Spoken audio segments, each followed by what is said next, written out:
10th के प्यारे विद्यार्थी ध्यान दें। आज की इस वीडियो में आपको छायावादी काव्य की विशेषता देखने वाले, जो कि आपकी मोस्ट इंपोर्टेंट क्वेश्चन है। यहाँ से कम 5 नंबर में आपका ये क्वेश्चन पूछा जाता है, अधिकतर बार परीक्षा में पूछा गया है, इसलिए हम यहाँ पर छायावादी काव्य की विशेषता मोस्ट इंपोर्टेंट क्वेश्चन देखने वाले। यदि आपको भरोसा है वास्तव में अच्छे से अंक चाहिए आपको परीक्षा में, तो देखिएगा व्यक्तिवाद की प्रधानता, मतलब जो पहली हेडिंग है आपकी क्या है, व्यक्तिवाद की प्रधानता।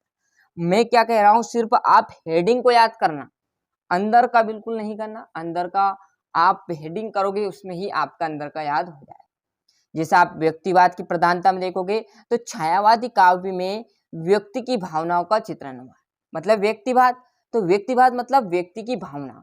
जैसे आपकी क्या भावना, मेरी क्या राय है, दूसरे आपके दोस्त की क्या राय, तो व्यक्तिवाद की प्रधानता आ रहा समझ में। छायावादी काव्य में व्यक्तियों की भावना का वर्णन हुआ है। दूसरा है श्रृंगार की भावना। देखो मैंने हेडिंग में से लिखा, कुछ नहीं किया, छायावादी काव्य है, उसमें क्या है, व्यक्तिवाद की जगह क्या करते थे, व्यक्तियों की भावना का चित्रण हुआ है, वर्णन हुआ है, ऐसा लिखते हैं। दूसरा है श्रृंगार की भावना। अब श्रृंगार की भावना मतलब श्रृंगार रस में आपने देखा होगा दो सबसे बड़े आपको जो श्रृंगार रस के अंदर आते, संयोग और वियोग।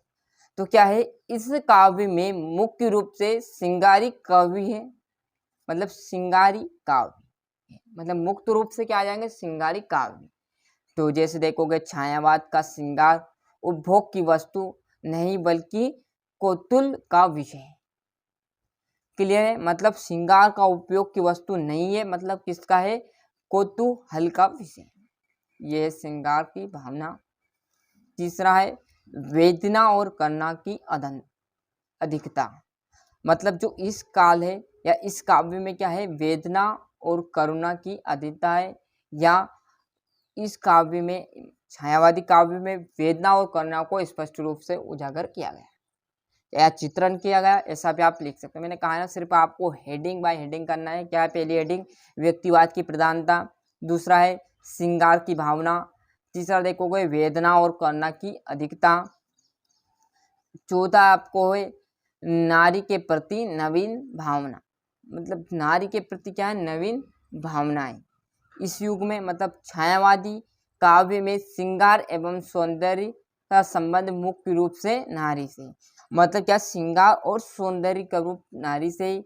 इस काव्य में नारी के प्रति नवीन भावना देखने को मिलती है। मैंने कहा ना, इसी में से लिखा हुआ क्या है कि छायावादी काव्य में नारी के प्रति नवीन भावना देखने को मिलती है। आ रहा समझ में। तो ये था हमारा चौथा क्वेश्चन, जो कि 4 नंबर में आपका पूछ सकता है। क्लियर है, पूछने के 100% चांस रहेंगे, देखो क्लियर है। तो इसलिए हम डिटेल में जानकारी मैंने बता दी है। तो ये था हमारा छायावादी काव्य की विशेषता में व्यक्तिवाद की प्रधानता। छायावादी काव्य में व्यक्ति की भावनाओं का वर्णन हुआ है। इस काव्य में रूप से श्रृंगारी काव्य या छायावाद श्रृंगार उपयोग की वस्तु नहीं बल्कि कौतूहल का विषय है। वेदना और करुणा की अधिकता, तो इस काव्य में वेदना और करुणा को स्पष्ट रूप से उजागर किया गया। अच्छे से आप स्क्रीनशॉट लेते चलिएगा, है ना, साथ ही साथ आप स्क्रीनशॉट ले लीजिए। ये वेदना और करुणा की अधिकता, नारी के प्रति नवीन भावना। मैंने कहा सिर्फ हेडिंग कर लीजिएगा, इसमें से ही आपको लिखकर आंसर देना है। क्लियर है, तो मिलते हैं इसके अगले वीडियो में।